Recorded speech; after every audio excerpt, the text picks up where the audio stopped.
നമസ്കാരം. വല്ലവന്റെയും ഗർഭത്തിന്റെ പേരിൽ രാഹുൽ ഈശ്വർ ജയിലിൽ കിടക്കുകയാണ്. ഗർഭത്തിന് ഉത്തരവാദിയായ ആള് അങ്ങ് ബാംഗ്ലൂരുവിലെ റിസോർട്ടിൽ സുഖവാസത്തിലും. പുരുഷന്മാർക്ക് വേണ്ടി കമ്മീഷൻ ഉണ്ടാക്കാൻ ഇറങ്ങിയ രാഹുൽ ഈശ്വർ ഇപ്പോൾ പൂജപ്പുരയിലെ സെൻട്രൽ ജയിലിൽ കിടന്ന് കൊതുകടി കൊള്ളുകയാണ്. ഈ മഹാൻ അത്ര ചില്ലറക്കാരനൊന്നും അല്ല കേട്ടോ.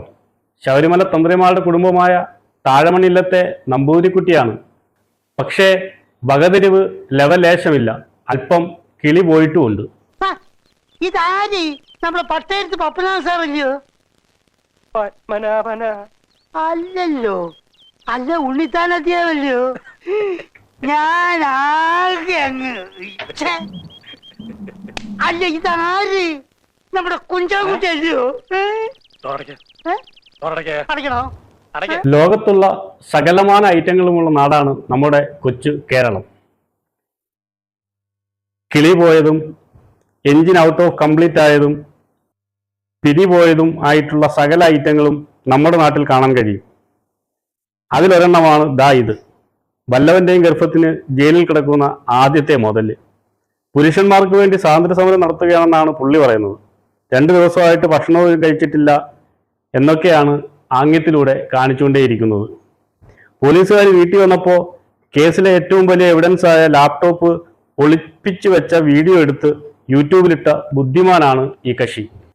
ഇദ്ദേഹവും ഇദ്ദേഹത്തിന്റെ ഭാര്യയും നിയമം പഠിച്ച വക്കീലന്മാരാണെന്നാണ് കേട്ടത്. എന്നിട്ടും ജാമ്യത്തിനു വേണ്ടി 2 കോടതിയിൽ ഒരുമിച്ച് ജാമ്യാപേക്ഷ ഫയൽ ചെയ്ത അതിബുദ്ധിമാന്മാരാണ് ഇവർ.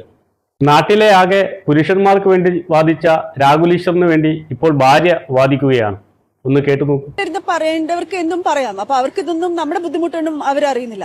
ഇതുപോലെയുള്ള സ്വരങ്ങളും മുമ്പോട്ട് വന്നില്ല എന്നുണ്ടെങ്കിൽ നമ്മുടെ വീട്ടിലുള്ള പുരുഷന്മാർക്ക് നാളെ എന്തെങ്കിലും വരുമ്പോഴായിരിക്കും അവർ ചിന്തിക്കുക ശരിയാണ് ഇത് പറയുന്നത്. പലപ്പോഴും നമുക്ക് കൊണ്ടില്ലെങ്കിൽ നമുക്ക് മനസ്സിലാവില്ല. രാഹുൽ ഈശ്വറിന്റെ ഒരു പ്രത്യേകത എന്ന് വെച്ചാൽ നമുക്ക് കൊണ്ടില്ലെങ്കിൽ പോലും മറ്റൊരാൾക്ക് അത് കൊള്ളുമ്പോൾ അത് മനസ്സിലായി പറയുന്നു എന്നുള്ളതാണ്. അദ്ദേഹം സെലിബ്രിറ്റികളായ സെൻസേഷനുകളായ കേസുകളിൽ മാത്രമേ ഇടപെടാറുള്ളൂ.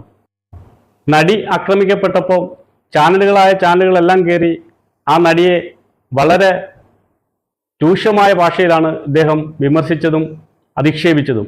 പക്ഷെ അന്ന് ആ നടി പരാതി കൊടുത്തില്ല എന്നുള്ളത് കൊണ്ട് ജയിലിൽ പോയതുമില്ല. പക്ഷേ ഇപ്പോൾ ജയിലിലാണ്. എന്തെങ്കിലും ഒരു സാധനം നീ തെളിവുണ്ടെങ്കിൽ പറ. ധൈര്യം ഉണ്ടെങ്കിൽ പറ. നട്ടലിനുറപ്പുണ്ടെങ്കിൽ പറ, കാണാം. ഇനി ഓർത്തു വെച്ചോ, ഏതെങ്കിലും ഒരു പുരുഷനെതിരെ തെളിവില്ലാതെ വ്യാജ പരാതിയാണ് ഉന്നയിക്കുന്നതെങ്കിൽ നിന്റെ പുറകെ നടന്ന് നിന്നെ ജയിലിലാക്കും ഞാൻ. മറക്കരുത്, നീ ജയിലിൽ പോവും. ഉറപ്പിച്ചോണ്ട് മാത്രം പറഞ്ഞാൽ മതി. CPM സർക്കാർ ഇന്നല്ലെങ്കിൽ നാളെ മാറും. എല്ലാ കാലത്തും ഒന്നും അവർ രക്ഷിക്കില്ല. അല്ലെങ്കിൽ ഇവിടെ ഹൈക്കോടതിക്കും സുപ്രീം കോടതിയും ഒക്കെ ഉണ്ട്. നീ ഏതെങ്കിലും ഒരു ആണിനെതിരെ ഒരു കള്ളപ്പരാതി പറയുകയാണെങ്കിൽ നിന്നെ ജയിലിലാക്കിയിട്ട് ഞാൻ തിരിച്ചു പോകും. ഓർത്തു വെച്ചു. ജയിലിൽ നിരാഹാരം തുടങ്ങിയ രാഹുൽ ഈശ്വറിനെ കോടതി ശരിക്കും എടുത്തിട്ട് കുടഞ്ഞു. ജാമ്യം നൽകിയതുമില്ല. 14 ദിവസത്തേക്ക് റിമാൻഡും ചെയ്തു. അങ്ങനെ വന്നപ്പോഴത്തേക്ക് കൈകൂപ്പി തൊഴുത് ചെയ്ത അപരാധങ്ങൾക്കെല്ലാം ക്ഷമയും രാഹുൽ ചോദിച്ചു. അതിജീവികൾക്കെതിരെ യൂട്യൂബിൽ ഇട്ടിരിക്കുന്ന വീഡിയോകളെല്ലാം ഡിലീറ്റ് ചെയ്യാമെന്ന് കോടതിയോട് സമ്മതിക്കുകയും ചെയ്തു. കൊടും ഭീകരതകൾക്ക് മുമ്പിൽ ഒട്ടും മടിപതറാകുന്നിട്ടുള്ളവരാണ് ഞങ്ങൾ. രാഹുലിന് വേണ്ടി വീഡിയോ ചെയ്യുന്ന നിർത്തണമെന്ന് എന്നോട് ആവശ്യപ്പെട്ടു. ഞാൻ പറഞ്ഞു ഇനിയും ചെയ്യുമോ. എന്റെ ജീവന്റെ അവസാന തുടിപ്പോരെ ഈ ഹക്കീം പോലും. അതിജീവിതയെ അപകീർത്തിപ്പെടുത്തിയെന്ന കേസിൽ റിമാൻഡിൽ കഴിയുന്ന രാഹുൽ ഈശ്വർ അവസാനം ജയിലിലെ നിരാഹാരം അവസാനിപ്പിച്ചു.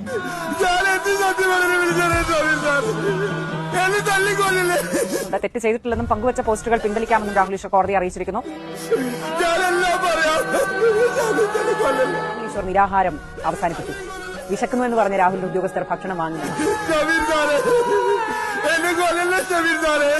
എന്തായാലും ഇദ്ദേഹത്തെ 14 ദിവസം കൂടി കോടതി റിമാൻഡ് ചെയ്തിരിക്കുകയാണ്. അങ്ങനെ പവനായി ശവമായി. എന്തൊക്കെ ബഹളമായിരുന്നു. മലപ്പുറം കത്തി, മെഷീൻ ഗണ്ണ്, ബോംബ്,